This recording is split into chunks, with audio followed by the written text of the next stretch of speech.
Bonjour, bonjour, j'espère que vous allez bien ce dimanche. Bienvenue à vous, bienvenue dans votre émission dominicale Dimanche Investigation. Je suis ravi de vous retrouver. J'espère que vous avez passé un bon samedi, que vous avez pleinement profité du soleil, de ce temps relativement clément qui annonce bien le retour, le retour du printemps très proche, très prochainement. On commence à voir les premières fleurs pousser, on voit justement la nature reprendre ses droits, ce grand renouveau ici annuel, et j'adore cette saison, et c'est un vrai bonheur que de pouvoir regarder la nature, que de voir la nature reprendre vie progressivement après ce long cycle concernant et relatif justement à l'hiver, et c'est toujours un émerveillement comme c'est le cas lorsque je vous retrouve, bien évidemment. Alors aujourd'hui on va aborder une troisième partie sur donc notre investigation avec les énergies, avec les énergies également de nos valeureux chevaliers de lumière. Et nous allons aujourd'hui rentrer dans la notion de la pondérance, donc la pondérance qui est, je vous le rappelle, la 7e vertu céleste, en association justement avec la souveraineté, notre souveraineté intérieure. La question du jour sera la suivante: comment la maîtrise de cette vertu peut-elle mener justement à la souveraineté, à notre propre souveraineté, plutôt qu'à une simple régulation des pulsions? Point extrêmement important, bien sûr, nous ne sommes ici que sur un tirage de cartes. Ce que je vous transmets par l'intermédiaire des guides, par l'intermédiaire des Templiers, reste un point de vue à la fois qui m'est transmis donc par les guides, par les Templiers, et en aucun cas, bien sûr, je ne prétends détenir la vérité absolue, et c'est-à-dire la seule et unique vérité. On essaye en tout cas humblement de pouvoir, en compagnie bien sûr des guides, en compagnie de nos valeureux chevaliers de lumière, de progresser justement sur cette notion, comme nous l'avons fait avec les 6 autres vertus célestes. Et avant que nous ne commencions, aujourd'hui, donc j'ai réalisé le tirage en amont, comme à mon habitude, avec donc les cartes divinatoires d'Algariel. Donc 2 rangées de 5 cartes pour tenter de répondre justement à la question. Et puis en préparant justement l'émission hier sur la question sur laquelle nous allons nous attarder aujourd'hui, dans laquelle nous allons rentrer véritablement dans l'essence même, je dirais, de cette question, au cœur même de cette question, eh bien, il s'avère que j'ai réceptionné également un message de la part des Templiers. Alors, je vous transmettrai ce message canalisé en fin d'émission, et avant tout, on va déjà s'intéresser bien évidemment à ceci, c'est-à-dire on va tenter de répondre à la question: donc, comment la maîtrise de cette vertu peut-elle mener à la souveraineté de l'être, plutôt qu'à une simple régulation des pulsions? Et puis la semaine prochaine, on abordera une autre question. J'ai toutes les questions là sous les yeux, en tout il y en aura 20. Donc la question pour la semaine prochaine, le sujet de notre émission de la semaine prochaine sera: peut-on parler de la pondérance sans évoquer la force intérieure, l'ancrage et la stabilité face aux tempêtes extérieures? Donc on regardera tout ceci la semaine prochaine, mais aujourd'hui, donc on va s'intéresser justement à notre propre souveraineté en lien avec la pondérance. Je rappelle en même temps que lorsque j'évoque effectivement ceci, c'est-à-dire que lorsque nous cherchons à développer, peut-être à amplifier, à équilibrer notre propre souveraineté, déjà il va être important de se dire que la souveraineté, elle ne se limite pas au fait de dompter justement nos propres pulsions, puisque la souveraineté en elle-même, eh bien, elle va et elle s'élève surtout bien au-delà hein, je dirais de la régulation de nos pulsions, justement pour pouvoir en comprendre eh bien, l'origine, les racines, pour pouvoir les transmuter également, et puis surtout pour pouvoir les intégrer. Hein. Qu'est-ce qu'on fait de ces pulsions? Eh bien, nous sommes amenés à intégrer justement nos pulsions dans notre propre harmonie. C'est-à-dire que nos pulsions doivent nous mener effectivement à l'harmonie, et c'est une véritable force, surtout quand cette énergie elle est bien canalisée. Et pour cela, donc, ne voyons pas justement la pondérance comme étant une contrainte, mais vraiment comme une force qui est libératrice hein, et qui mène justement, la pondérance nous mène directement à notre propre souveraineté. Et pour cela, donc, on va aller plus loin maintenant, on va regarder notre première rangée avec les 5 cartes donc issues des cartes divinatoires d'Algariel, et on commence avec la première. Alors avec la première carte, normalement vous devriez voir correctement, nous sommes avec la carte du clocher, et le clocher passé, c'est à la fois dans l'Algariel évocateur, hein, évocateur d'un changement, mais d'un changement qui est plutôt abrupt.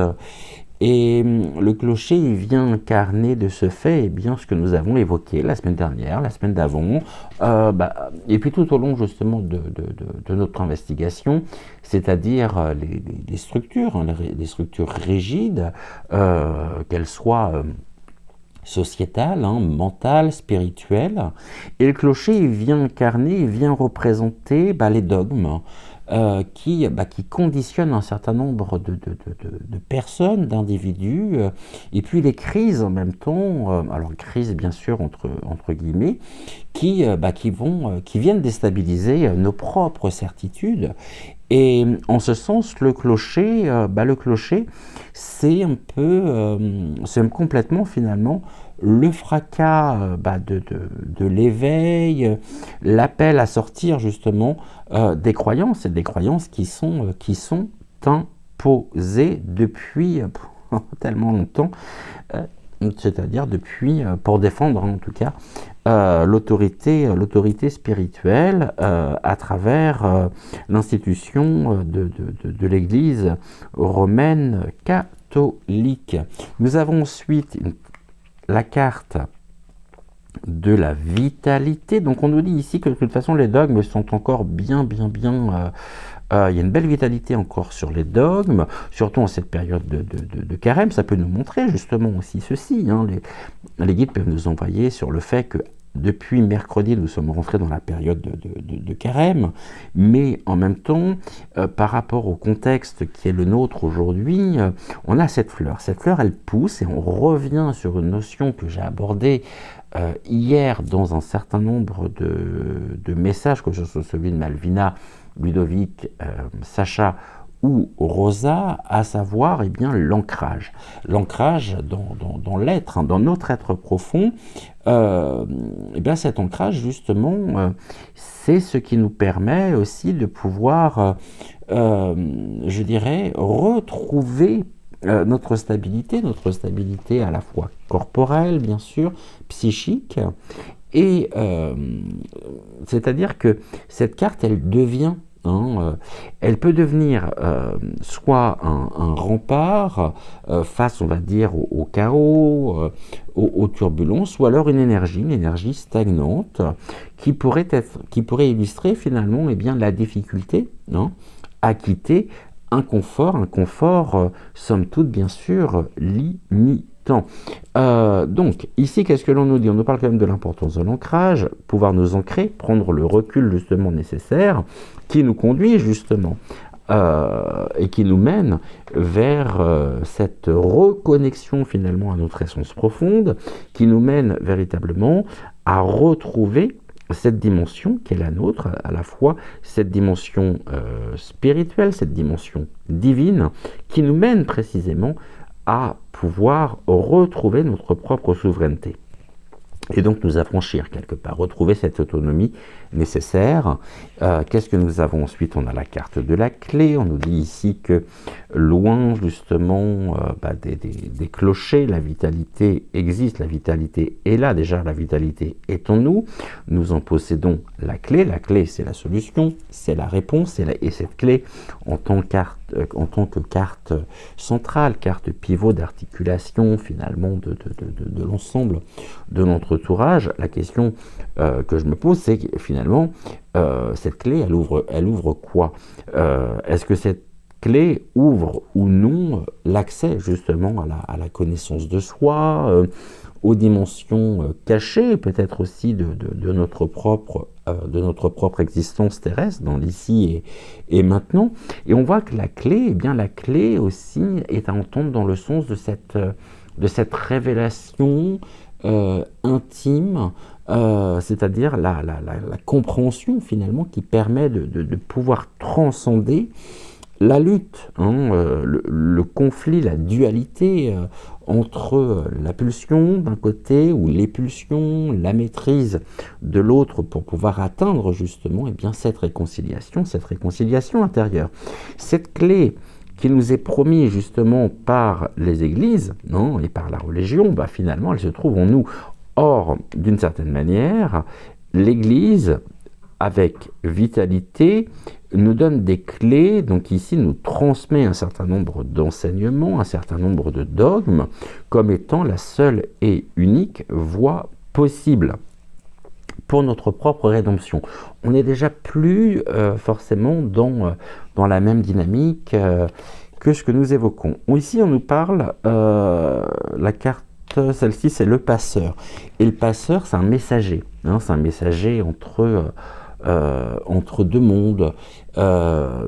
Et le passeur, il vient incarner justement le passage d'un état à un autre. Donc on voit ici que quelque part, il y en a aussi une force extrêmement motrice, des énergies motrices.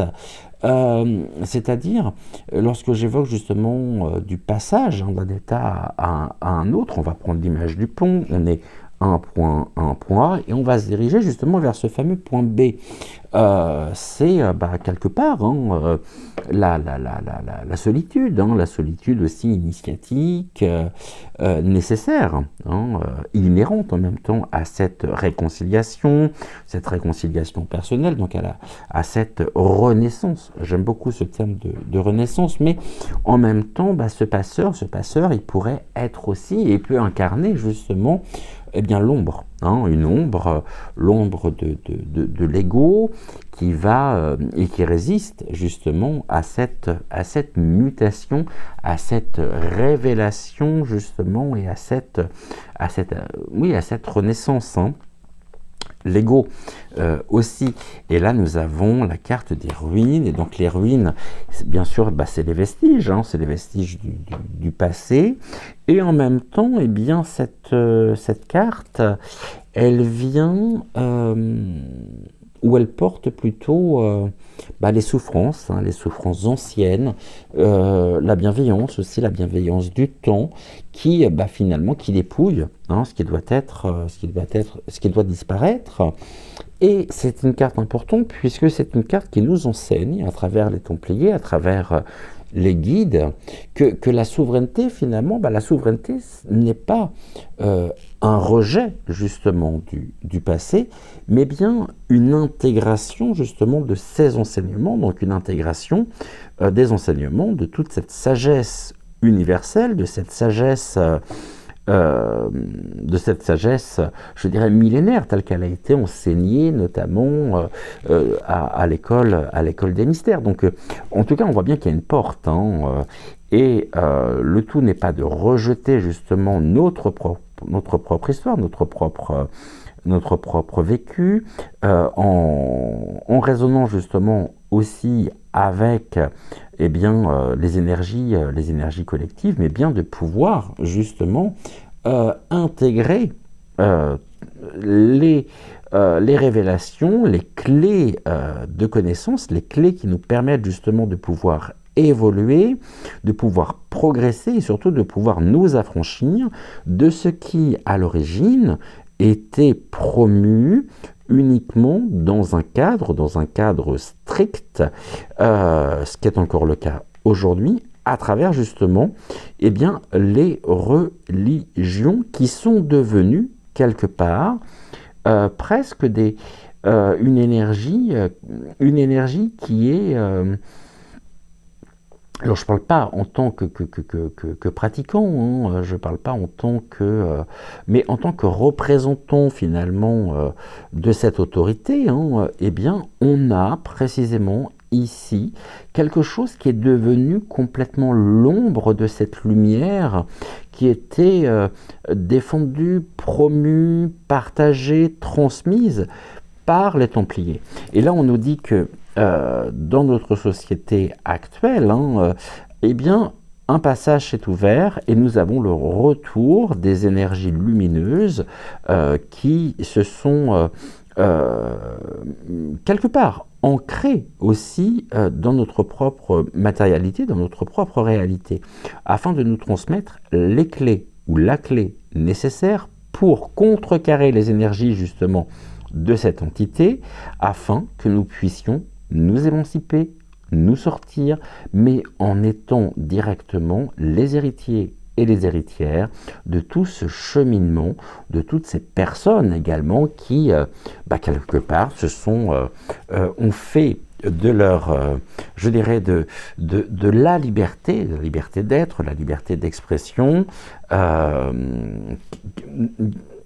des éléments qui nous ont permis justement de pouvoir nous affranchir afin de retrouver cette autonomie. Je pense que véritablement, quelque part, en allant aussi plus loin, on a l'impression très souvent que lorsqu'on évoque l'éveil, alors c'est un terme qui est tellement galvaudé qu'il ne correspond plus à rien, hein, concrètement parlant, mais on continue de l'employer. Et finalement, comme si, je dirais que le but ultime de notre propre cheminement terrestre était de pouvoir nous connecter à notre âme. Bah oui, c'est bien, mais finalement, c'est pas suffisant. Et l'éveil ne signifie pas justement pouvoir nous connecter à notre âme, puisque au-dessus de l'âme, nous avons encore des énergies, nous avons différentes lignes de temps aussi qui existent, donc finalement, l'âme, l'âme n'est pas... le fait de se connecter ou de se reconnecter à notre âme, je dirais, c'est déjà un bon début. Hein, c'est un excellent début. Tellement important, mais en même temps, l'éveil ne signifie pas uniquement se connecter à notre âme, mais bien à des plans de conscience tellement plus puissants, en lien et en résonance directe avec la source à laquelle nous sommes tous et toutes liés en tant que frères et sœurs de lumière. Donc ça, c'est un point important. On voit qu'en même temps, est-ce que ça signifie ici, mais je vais y venir d'ici quelques instants, je vais déjà aller un peu plus loin en regardant chacune des associations justement avec la carte centrale. Donc on va commencer par la carte du clocher. Est-ce qu'on n'est pas quelque part très humblement justement en train de remettre le clocher justement au milieu du village, puisque la carte du clocher, elle va évoquer avec la clé, et bien finalement une remise en question des dogmes, hein, très clairement, et cette remise en question, cette interrogation, le fait de se sentir justement, d'être dans cette posture de curiosité, de vouloir savoir, de vouloir... puis on ressent ces choses intérieurement aussi, parce qu'on se rend compte à un moment donné qu'il y a un total déséquilibre hein, du côté de l'autorité ecclésiale. Finalement, cette remise en question des dogmes hein, est vraiment ce qui nous permet l'ouverture, je dirais, vers notre propre vérité, notre vérité intérieure qui, en même temps, est en totale correspondance justement avec cette vérité cette sagesse ancestrale, cette sagesse universelle, telle qu'elle était promue, telle qu'elle était incarnée justement par la philosophie, je dirais, templière. Donc, la tempérance en elle-même, elle ne peut pas naître, je dirais, de l'interdiction, ça ne marche pas. Elle naît quelque part, je dirais, de la compréhension finalement, du conditionnement, de ce conditionnement imposé par les structures extérieures, et je vous rappelle que dans les structures extérieures, j'entends les structures sociétales, bien sûr polypointictiques, mentales aussi, hein, ou spirituelles. Donc là, effectivement, on a le clocher qui évoque la religion catholique, mais pas que. Je pense que déjà, les 3 blocs monothéistes, il y aurait beaucoup de choses à faire par rapport à ça, pour dépoussiérer eh bien, ce qui reste aujourd'hui en tant que ruine, puisque l'Église, en elle-même, finalement, n'est plus que l'ombre du message premier, tel qu'il était transmis, partagé par Yeshua et ses disciples. On va retrouver maintenant la carte de la vitalité avec la clé. Là, on nous parle quand même de la stabilité, puisqu'on est sur l'ancrage. Hein. Cette stabilité, ou la véritable stabilité, mais alors là aussi, il faudrait qu'on s'entende, on pourrait faire des émissions complètes sur la nature, le sens, finalement, de ce à quoi correspond cette stabilité véritable. En tout cas, cette stabilité, elle ne peut pas reposer, je dirais, sur le refus de nos propres pulsions, mais au contraire, sur le fait de laissons-nous traverser par nos pulsions, c'est-à-dire reconnaissons-les et surtout faisons en sorte à notre petit niveau, on est là pour décomplexer absolument tout ce qui est en lien avec la spiritualité en dehors des cadres stricts, des cadres qui nous sont imposés, et en lien avec les pulsions, il est l'une des clés vraiment essentielles, ça va être de pouvoir les canaliser, mais les canaliser en conscience et avec conscience. C'est-à-dire que l'énergie vitale, quand elle est correctement dirigée, elle devient, et vous en conviendrez, elle devient un moteur, c'est un booster, c'est un révélateur incroyable de notre propre évolution. J'en bafouille. La clé avec maintenant le passeur. Donc, quelque part, on a le passeur, c'est l'isolement. C'est l'isolement volontaire aussi, associé bien sûr avec l'introspection qui ouvre justement les portes vers un niveau de conscience justement tellement plus élevé. Et c'est-à-dire que finalement, celui qui accepte de franchir ce seuil, il accède. Il accède, ou il peut accéder, il se rapproche, ça le mène en tout cas à une autonomie spirituelle qui pour le coup est dénuée de tout dogme, donc qui est authentique. Mais pour pouvoir rejeter en même temps les dogmes, encore faut-il, et c'est la même chose pour la spiritualité, encore faut-il passer justement par l'apprentissage, par la connaissance et fatalement par les règles. Et c'est en apprenant, c'est en nous plongeons aussi dans ce cadre que nous pouvons précisément rejeter le cadre imposé, puisqu'on se rend compte que finalement, comme tout cadre, on manque de place, on manque d'autonomie, et que tout ceci, effectivement, est illustré ici. Donc là, on est dans l'ombre pas très... Je dirais le passeur, c'est pas... il représente aussi des entités négatives, puisque, en même temps, cela peut faire référence aussi à toutes ces tendances promu par le mouvement New Age, hein, ça c'est incontestable. Et donc, attention justement, puisque nous avons aussi ici la présence du passeur, et le passeur qui peut représenter littéralement des entités négatives. Bien sûr, et involutives. Hein. On a la clé maintenant avec les ruines. Donc, les ruines. Ok, on parle des blessures du passé. Donc, ici, de la même manière, acceptons. Osons accepter les blessures du passé, car elles détiennent en même temps des clés essentielles, dans le sens où, en acceptant justement les blessures du passé, nous pouvons justement, par ce processus aussi d'introspection, eh bien en extraire la sagesse qui est ou qui représente quelque part la véritable libération. Et la tempérance en elle-même, c'est pas la, comment je pourrais dire, c'est pas le refoulement hein, de la douleur, mais au contraire, c'est quelque part, eh bien, sa transformation en compréhension. Ça, c'est un point important. Qu'avons-nous ici maintenant au niveau des associations spécifiques? On va retrouver le clocher associé aux ruines.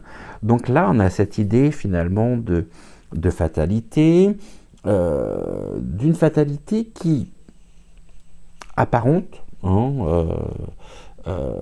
ou la fatalité quelque part, oui, apparente de ce changement brutal, bah, quelque part c'est qu'une illusion, puisque le passé en lui-même, on l'a vu, il détermine pas, alors ici pour un certain nombre de personnes qui pensent effectivement le contraire, bah, je vais peut-être remuer un petit peu, je vais faire grincer des dents parce que je pense véritablement que les guides nous disent, donc les guides qui se font les voix des Templiers, que eh bien, le passé en lui-même, bah, il ne détermine pas justement l'avenir.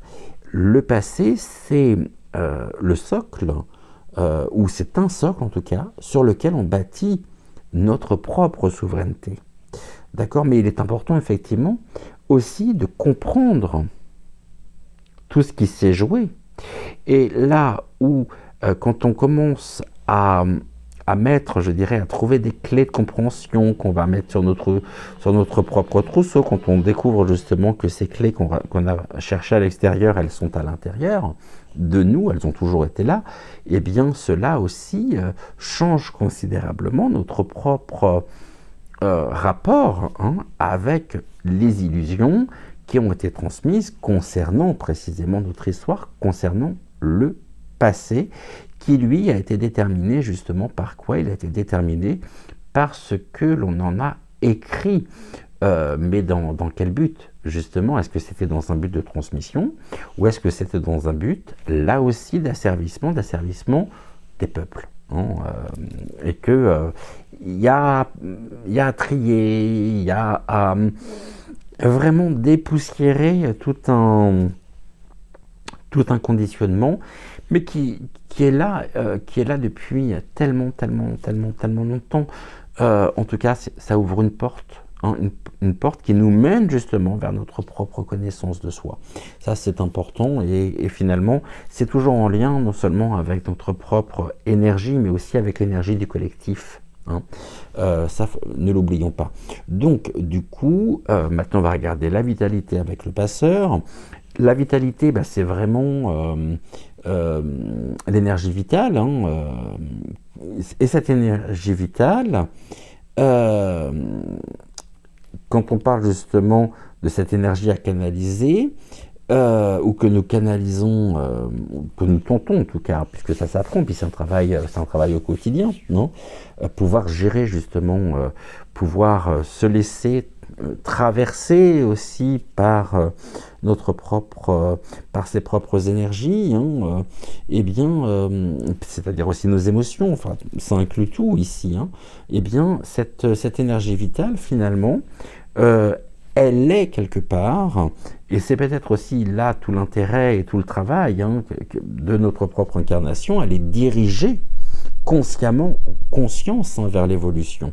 C'est-à-dire une vitalité qui, pour le coup, on parlait des énergies stagnantes, qui serait stagnante, euh, eh bien, elle mène, oui, mais elle mène absolument pas vers cette évolution, elle mène, je dirais, à l'enfermement dans justement la répétition, tandis qu'une vitalité qui est guidée, eh bien cette vitalité, elle permet justement de franchir les seuils, hein, même de la transformation.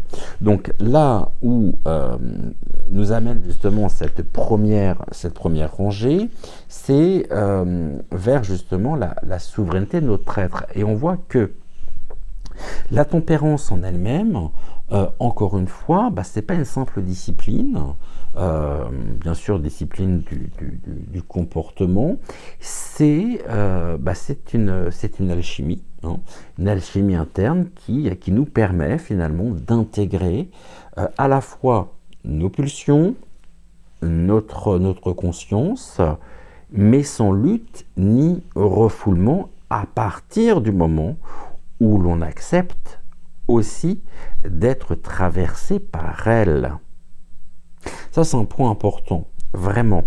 Parce que si on lutte effectivement contre nos propres pulsions, contre notre propre conscience, eh bien, cela va générer des mécanismes de défense, des mécanismes de résistance. Donc, le chemin d'accès, quelque part, c'est l'acceptation.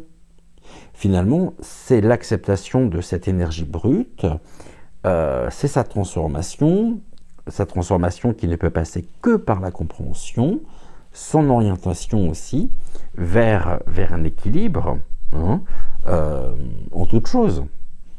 Et la souveraineté, finalement, lorsque l'on parle de la souveraineté de l'être, eh bien cette souveraineté, elle prend racine, elle naît, hein, justement de cette fusion, quelque part entre l'instinct, bien sûr, et puis l'intelligence, et entre le passé et le présent, et en allant plus loin, gérer entre la transformation aussi et la stabilité. Et finalement, celui qui s'ouvre à cette sagesse, bah, il ne se contente plus, hein, il se contente plus de réguler ses désirs, bah, parce qu'il progressivement, il apprend à devenir maître, hein, de son propre royaume justement intérieur. Mais ça, quelque part, est-ce que ce n'est pas non plus quelque part, je prends une image forte, mais est-ce que ce n'est pas non plus un idéal que nous recherchons tous et toutes? Maintenant, est-ce que c'est vrai, est-ce que cela est possible, est-ce que cela est réellement envisageable et réalisable, ou est-ce que là aussi ça revêt peut-être la couleur d'une croyance limitante? Allez savoir, parce que ça va enclencher en même temps des mécanismes intellectuels, des processus mentaux dans cette réflexion, dans cette... Donc ça c'est vraiment une question fondamentale, hein. On nous donne les clés ici, hein, on nous transmet les clés, les Templiers nous transmettent les clés, et on voit en même temps que à travers ces 5 cartes, on a une véritable interaction, et cette interaction, elle révèle finalement une dynamique entre l'inconstance et... ouais, je pense que je peux utiliser ce terme-là, donc la fatalité, et qui suggère justement que la maîtrise, si tant est que nous puissions réellement maîtriser la pondérance, bah, elle ne peut être effective qu'à travers une vision, une perception lucide, justement de ce changement. Et même là, le terme changement en lui-même, je ne suis pas sûr qu'il soit parfaitement bien adapté. C'est réellement une réconciliation avec l'ensemble de notre être. Ça, c'est un point très important, hein. Donc le changement, est-ce qu'on change vraiment ou est-ce qu'on retrouve finalement, progressivement, des clés qui nous permettent de pouvoir justement nous réapproprier notre essence même, notre essence et notre dimension spirituelle et divine. Et de ce fait, eh bien, si en tant qu'individu, hein, en tant finalement que personne, qu'âme incarnée aussi dans la matière, mais si on ne fait quelque part que s'adapter, hein, aux fluctuations, pour le coup extérieures, les guides me disent que nous restons prisonniers d'un cycle qui est déterminé justement non plus par l'intérieur, mais par l'extérieur, c'est-à-dire par des éléments extérieurs. Et la tempérance, lorsque l'on parle de la tempérance en tant que 7e vertu céleste, c'est pas une simple modulation finalement des désirs, mais c'est réellement une conquête de notre propre souveraineté par cette capacité que nous avons tous et toutes justement à pouvoir avancer en conscience, consciemment, entre d'un côté les influences donc passées et puis les énergies présentes. Et ces deux cartes, elles sont très importantes, la première et la dernière, dans le sens où on a le clocher d'un côté, l'hermine de l'autre. Et cette association, elle vient mettre justement en lumière le caractère qui est inéluctable de la transformation. Parce que ce qui semblait être un effondrement est en réalité, eh bien, la destruction des structures obsolètes qui, quelque part, nous barraient l'accès, comment je pourrais dire, qui entravait, hein, l'émergence de notre propre souveraineté. Or aujourd'hui, avec ce grand changement planétaire, avec tout ce que nous avons traversé depuis ces dernières années, je pense quand même qu'un grand nombre de personnes ont enfin compris les véritables dynamiques en jeu. La vitalité et le passeur. La vitalité en elle-même, c'est un courant. C'est un courant qui ne demande finalement qu'à circuler librement, avec fluidité. Mais en même temps, cette vitalité, bien sûr, nous sommes amenés à la guider, hein, au quotidien, tant se faire se peut, justement avec discernement. Et si elle est bloquée, si cette vitalité est bloquée, si elle est bloquée par des peurs, par des attachements, eh bien, pour le coup, cette vitalité, elle devient, elle va porter un autre nom, et elle va s'appeler inertie. Donc le passeur, en même temps, il invite à une transition qui se fait en conscience, qui est en même temps, bien sûr, assumée, vers une expression qui est plus fluide, hein, et authentique de notre être. Ça, c'est un point vraiment essentiel, et j'espère n'avoir perdu personne au passage.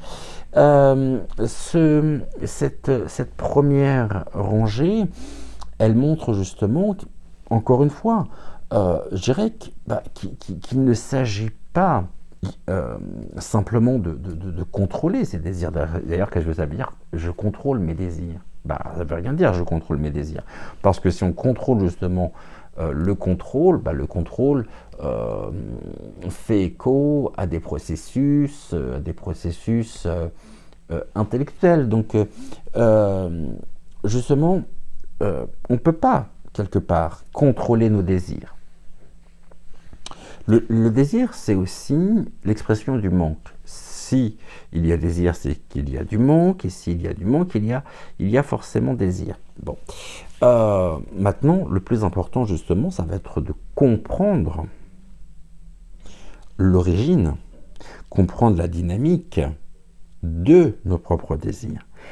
Et la tempérance, les guides me disent qu'elle ne peut s'atteindre que lorsque non seulement nous sommes conscients, je dirais, de nos pulsions, et surtout, alors non seulement on en est conscient, mais on ne les subit plus. On ne les subit plus comme des forces, je dirais, étrangères, mais on va apprendre justement à les intégrer comme des moteurs et comme des moteurs ou des révélateurs, si vous préférez, de transformation. Et donc la souveraineté en elle-même, la souveraineté, elle est le résultat précisément de cette intégration. Hein. C'est-à-dire un être qui ne va plus se débattre contre lui-même, mais qui, au contraire, va s'accorder pleinement à son propre devenir. On est sur, ici, les guides me bombardent d'informations, littéralement aujourd'hui, à travers cette rangée. Bon. On va regarder maintenant ce qu'il en est justement pour la suite, avec la deuxième rangée. Mais je termine juste avec cette première rangée. C'est-à-dire que quand on évoque la souveraineté de l'être, bah finalement, cette souveraineté, elle ne se fonde pas sur un simple contrôle, encore une fois, des pulsions, mais sur...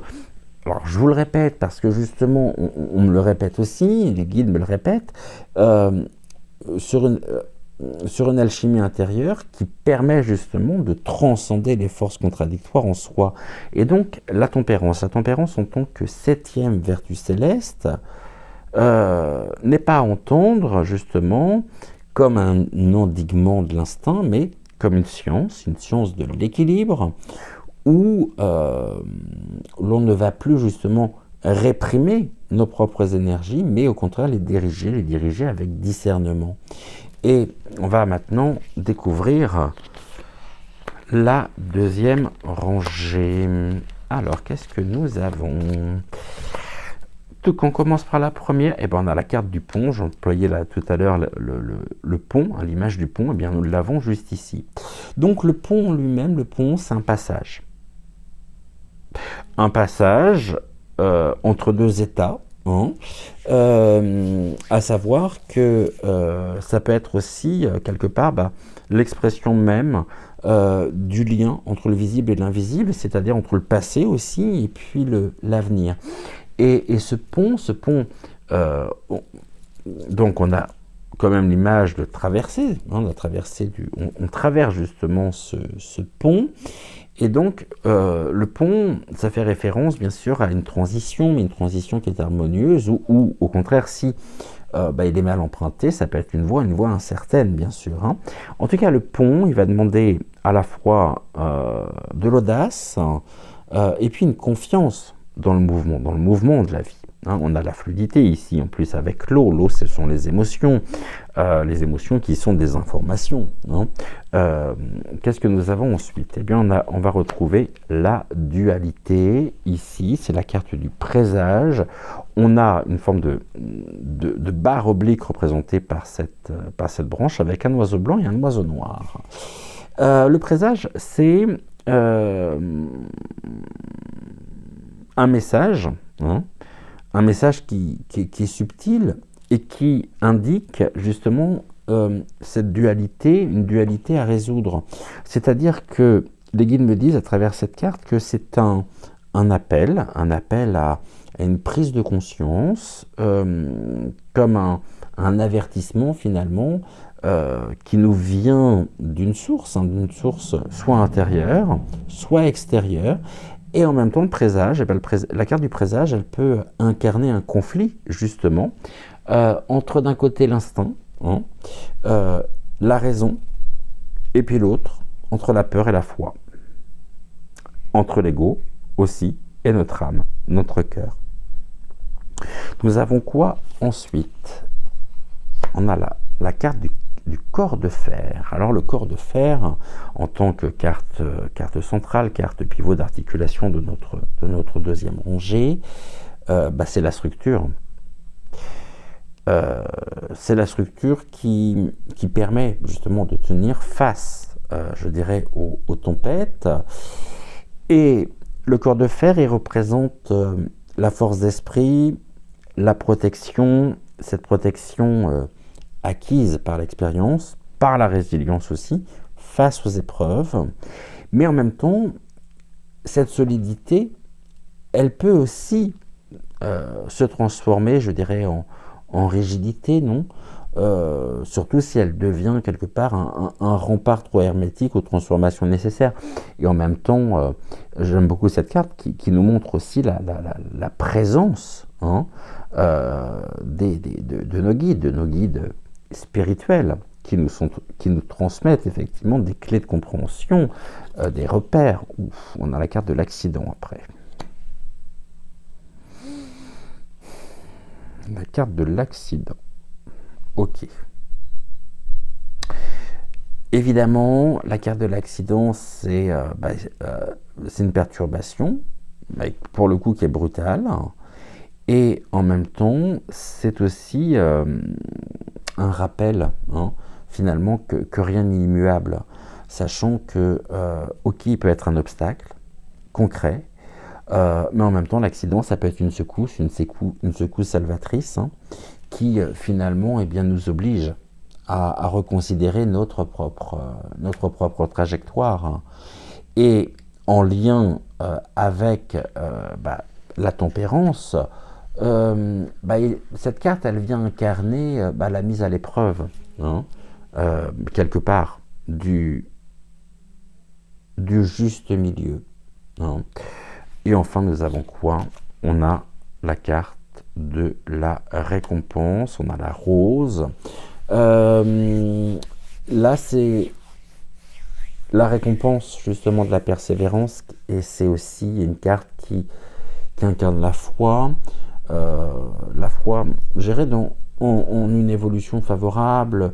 C'est notre capacité aussi à trouver du sens à l'accident, donc quelque part au chaos.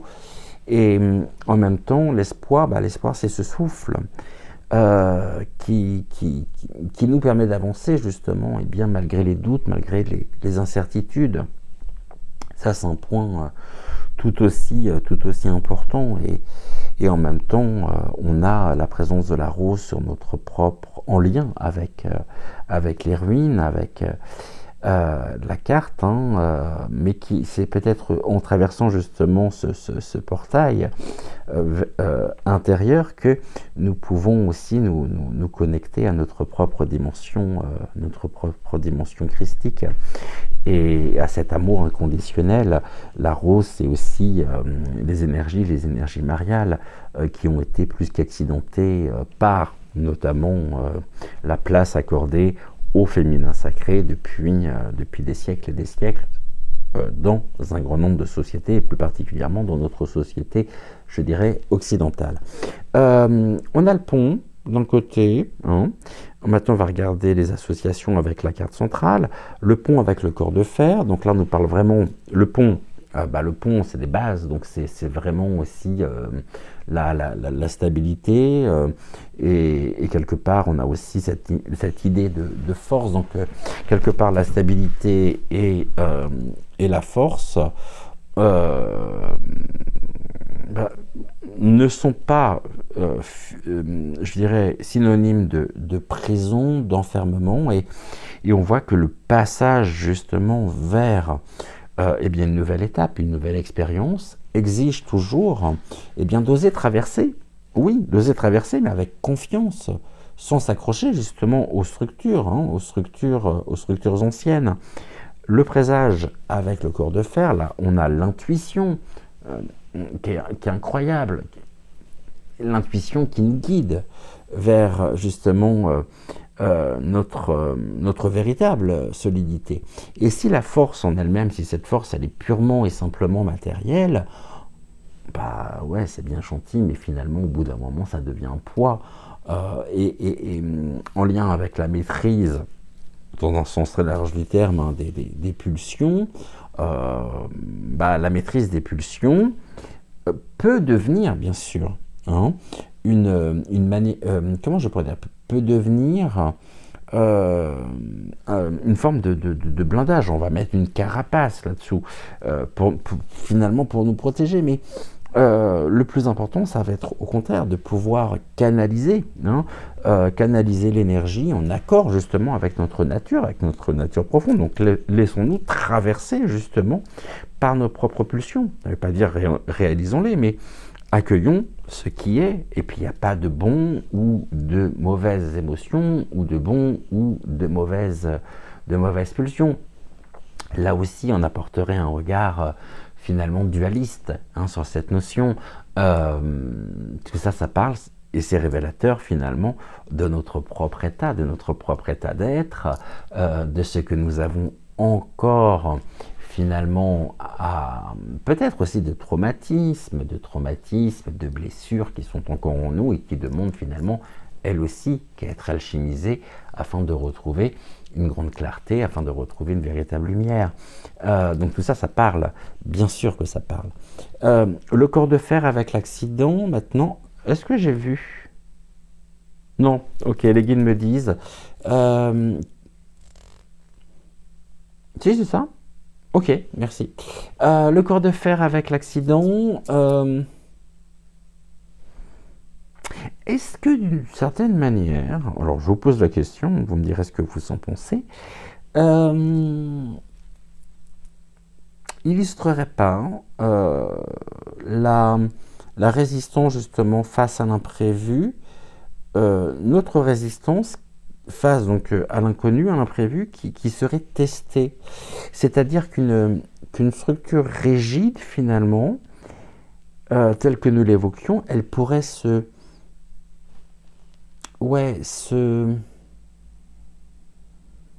briser sous la pression, et que par conséquent, cela nécessite, je dirais, une force adaptative pour accepter les bouleversements, mais sans perdre justement notre propre ancrage. Le corps de fer et l'espoir, là on revient sur cette idée de souveraineté, la souveraineté en elle-même qui se construit. Et cette souveraineté, elle se construit sur quoi? Elle se construit, je dirais, sur une solidité, et cette solidité, finalement, elle n'exclut pas l'ouverture. Donc, bien sûr que on peut être ferme dans notre vision, mais en même temps, quelque part, sans vouloir s'opposer à l'évolution, justement, naturelle des choses. Le pont et l'espoir. Là, on nous parle vraiment de cette transition vers un état qui est plus élevé, et cette transition, ce passage, il n'est possible finalement que si l'on nourrit la confiance en notre propre devenir. Et celui justement qui traverse, mais avec une crainte pourrait justement chanceler, alors que celui qui avance avec conviction, ou une forme de conviction momentanée, du moment, j'ai envie de dire, pourrait atteindre justement la rive, et peut atteindre la rive opposée. Le présage et l'accident, là très clairement on a une mise en garde, une mise en garde face aux événements, face aux éléments imprévus, et l'accident, bien sûr que l'accident il peut être physique, il peut être intérieur, et en tout cas il résulte d'une disharmonie refoulée, et en même temps c'est une invitation très forte à prêter attention justement aux signaux intérieurs, entre autres, avant que le choc justement ne devienne inévitable. Donc, l'ensemble justement de cette deuxième rangée, elle vient mettre en lumière une tension justement entre la solidité d'un côté et puis la transformation de l'autre, dans le sens où, encore une fois, bien sûr que l'on peut contenir ces pulsions, mais est-ce que cela suffit ou non, justement, pour pouvoir atteindre et incarner la tempérance? Je ne suis pas sûr, parce que ça inclut la notion de répression, hein, d'une répression trop stricte, qui peut conduire, elle, justement, eh bien, à des effondrements inévitables, soudains. Donc, pour reprendre ce terme de maîtrise, hein, comment je pourrais dire les choses? Ok. Alors, les guides sont en train de me dire que la véritable maîtrise, elle consiste justement à développer une grande souplesse, une force souple, et puis à bâtir une structure interne qui est capable de résister justement, mais sans se figer, hein, sans se bloquer. Et la tempérance en même temps, la tempérance, c'est pas le refus justement du désir, mais au contraire, sachons reconnaître le désir, et sachons aussi, apprenons, hein, apprenons à l'orienter. Et quelque part, on me montre aussi ceci, que le guerrier, hein, qui ne combat pas ses instincts, ok, mais le guerrier va les honorer, justement, quand je parle de guerrier, c'est guerrier de lumière, hein, en les disciplinant.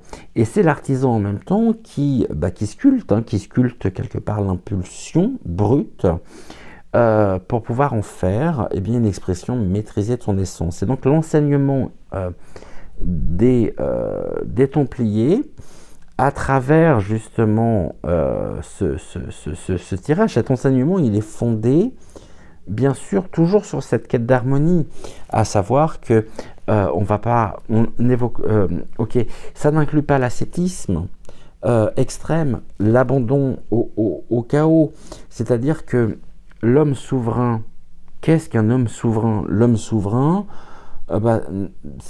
n'est pas celui qui étouffe justement son feu intérieur, mais au contraire celui qui va l'attiser, j'irais de manière bien sûr à illuminer son chemin, mais sans se consumer. Donc, et c'est vraiment dans cette alchimie justement que réside la véritable pondérance, c'est-à-dire celle qui mène justement à notre propre souveraineté. Donc l'ensemble du tirage, l'ensemble de cette deuxième rangée, elle met véritablement en exergue une confrontation, c'est-à-dire une confrontation entre des énergies de transformation, des énergies de stabilité, qui viennent illustrer finalement l'importance de l'adaptation face aux imprévus. Et finalement, il ne s'agit pas d'apprendre à réguler sans figer, d'intégrer la fluidité finalement du mouvement sans non plus renoncer à notre propre axe, de façon à garder notre propre dimension justement verticale. Et on sait à quel point justement le fait, regardez notamment en astrologie, quand l'axe est décalé ne serait-ce que d'un dixième, ça sous-entend un certain nombre de choses. Le tout, ça va être de pouvoir conserver notre propre dimension verticale, notre propre verticalité.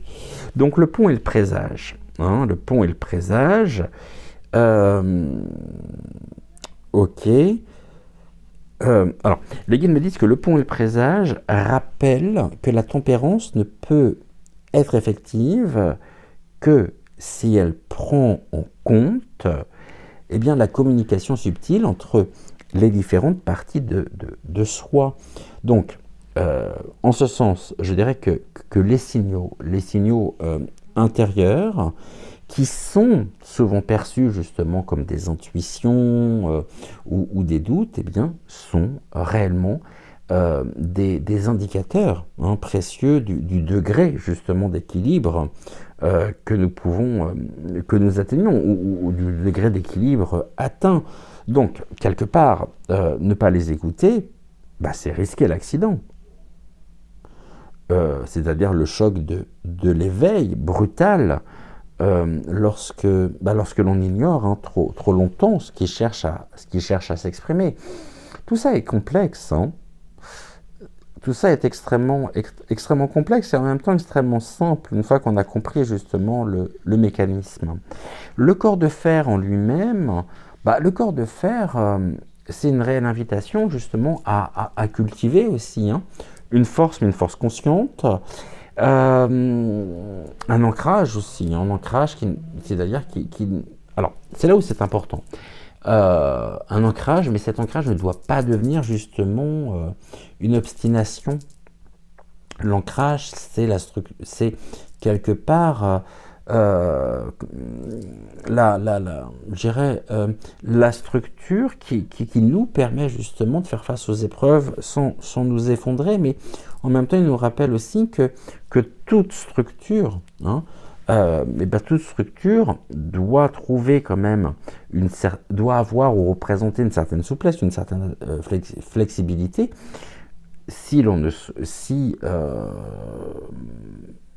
souhaite pas finalement en devenir nous-mêmes prisonniers de cette structure. Donc finalement, trop de rigidité, ça pourrait entraîner, je dirais, l'illusion hein, de la maîtrise, mais une souveraineté, notre propre souveraineté, notre propre leadership, finalement, il exige quoi? Il exige surtout une intelligence adaptative. Et l'espoir qui est positionné justement à la toute fin hein, de cette séquence, l'espoir il indique que la tempérance bien appliquée, c'est un chemin vers la réalisation justement personnelle. Donc encore une fois, il ne s'agit pas d'un état qui est figé, mais d'une dynamique, d'une capacité à accueillir le mouvement du vivant, tout en restant bien sûr aligné avec notre essence. Et alors, je vais être peut-être beaucoup plus concret en disant que cela pourrait justement, concrètement parlant, se traduire par la manière dont une personne gère ses émotions dans les conflits, sa façon aussi de faire face à l'inattendu, ou encore notre propre posture face à des défis que nous n'avions pas prévus. Ça parle énormément ce tirage, je trouve. Et si l'on souhaite quelque part atteindre la souveraineté, notre propre souveraineté, là aussi, en lien avec les pulsions, suffit pas d'endiguer nos pulsions ou de se construire une discipline rigide. Ça ne fonctionne pas, ça ne peut pas fonctionner. L'équilibre, lui, il réside justement dans une justesse, d'attitude. C'est savoir quand justement s'adapter hein, et quand justement affirmer notre propre direction.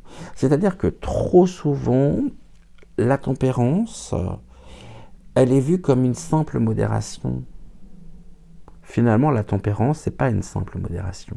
La tempérance est en réalité une intelligence, quelque part, une intelligence de l'énergie et une science aussi du rythme.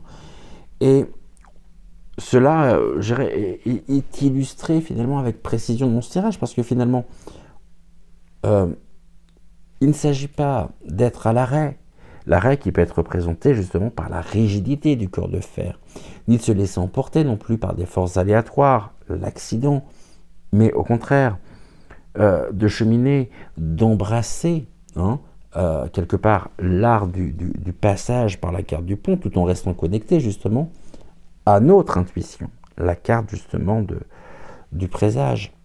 Et c'est précisément de cette manière que l'on peut atteindre l'étape finale de l'espoir, qui, les guides me disent, n'est pas un simple vœu pieux, mais une réalité qui est incarnée, finalement, par une posture juste et une posture consciente. Donc, en somme, ici, pour résumer, je dirais que ce tirage, il appelle à pouvoir réinterpréter justement la tempérance, non pas comme une restriction, mais mais comme un art justement de la navigation intérieure. L'être, finalement, l'être souverain, bah, c'est pas celui qui se contient à l'excès, mais celui qui sait justement, eh bien, exactement comment ajuster sa présence, ses actions, ses émotions aussi, bien sûr, hein, face, je dirais, au changement, au vent, quelque part, changeant de l'existence.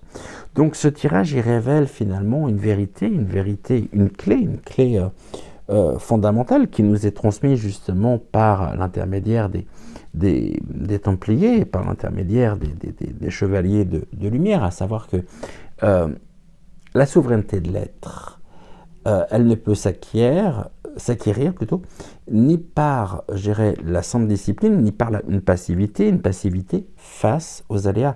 La tempérance en elle-même, bah, la tempérance, c'est pas un compromis. La tempérance, les guides me disent que c'est une maîtrise dynamique entre l'adaptation et l'affirmation finalement de soi. Et les deux cartes centrales, la clé avec le corps justement de fer, là aussi on est sur un enseignement puissant, c'est que l'ouverture spirituelle et la force intérieure, bah, sont deux piliers indissociables finalement de l'être souverain. C'est-à-dire que l'une sans l'autre, bah, ça tient pas, ça mène à la dispersion, ça peut mener à l'endurcissement excessif. Et la véritable tempérance, elle consiste justement à conjuguer ces forces en nous, c'est-à-dire à accueillir bien sûr l'imprévu, mais sans nous y perdre, et puis à cultiver une structure sans en devenir bien sûr prisonnier. Et donc pour nous en tant qu'âme incarnée dans la matière, finalement cet équilibre, c'est un enjeu capital, parce que c'est justement en réapprenant justement à être à la fois solide et fluide, souple, ancré et en même temps ouvert, eh bien que nous pouvons atteindre notre pleine puissance. Et certainement pas en nous enfermant justement dans des dogmes ou dans des conditionnements, mais en assumant pleinement notre propre responsabilité, la responsabilité de notre être. Et de ce fait, eh bien, la tempérance, justement, elle nous mène bien au-delà d'une simple régulation, justement, des pulsions. C'est-à-dire que la tempérance, elle nous apprend à danser avec les forces de la vie, à nous tenir debout, à conserver cette dimension verticale dans la tempête, et puis à tracer notre chemin, bien sûr, avec conscience et avec souveraineté. Nous sommes souverains, mes chers amis, ne l'oubliez pas, mais on voit justement à quel point cela est un travail de tous les instants. Vraiment, vraiment, vraiment. Voilà ici ce que je pouvais vous transmettre par l'intermédiaire des guides, par l'intermédiaire justement des Templiers, de nos valeureux chevaliers de lumière. Donc gratitude bien sûr à eux, gratitude également à vous. Alors peut-être que vous en avez une toute autre lecture. Si c'est le cas, n'hésitez pas non plus à m'en faire part dans les commentaires. Et puis on va terminer avec le message canalisé que j'ai reçu donc hier. Je vous le transmets tout de suite. Alors c'est un message un peu long, je vous l'accorde, je vous le dis tout de suite, mais en même temps qui a absolument toute son importance. Et on y va. Si vous êtes prêts, moi j'y suis aussi. Voici donc ce que j'ai réceptionné. On y va. Disciple du temps et de la lumière, entends ce qui fut murmuré au seuil des âges et gravé dans la pierre de nos sanctuaires. La souveraineté n'est point l'illusion d'un pouvoir sur autrui, ni l'ascèse d'un être qui se nie lui-même, mais la juste maîtrise de son propre royaume intérieur. Tu te crois solide, comme la pierre, et pourtant tu es vibration. Toute chose que tu perçois comme dense n'est qu'une architecture de fréquences maintenue par la conscience.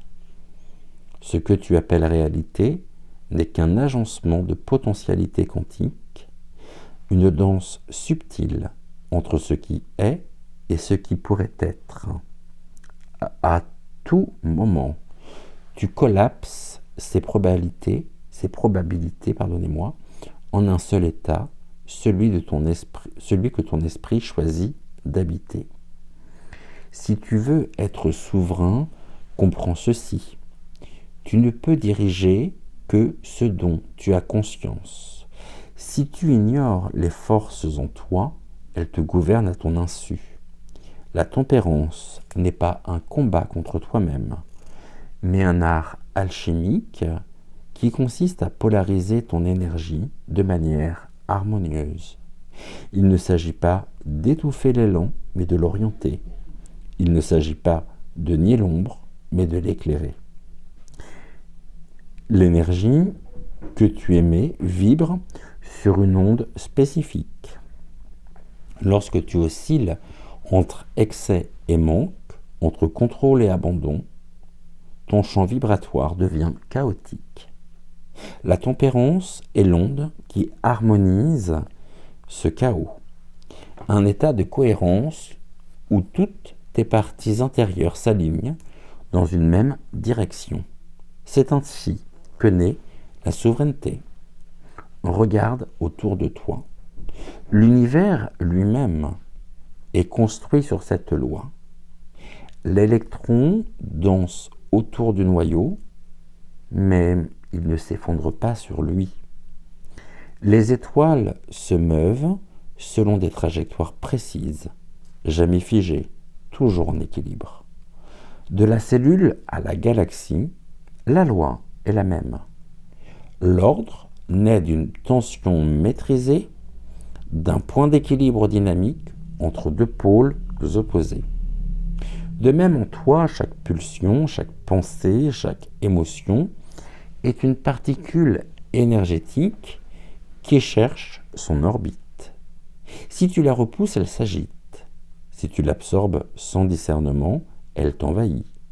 Mais si tu lui donnes une trajectoire juste, elle devient une force créatrice et non destructrice. Le monde t'a appris que la force réside dans la résistance, que celui qui se ferme est inattaquable. Mais vois ce qui arrive à l'arbre qui refuse de plier sous le vent, il casse.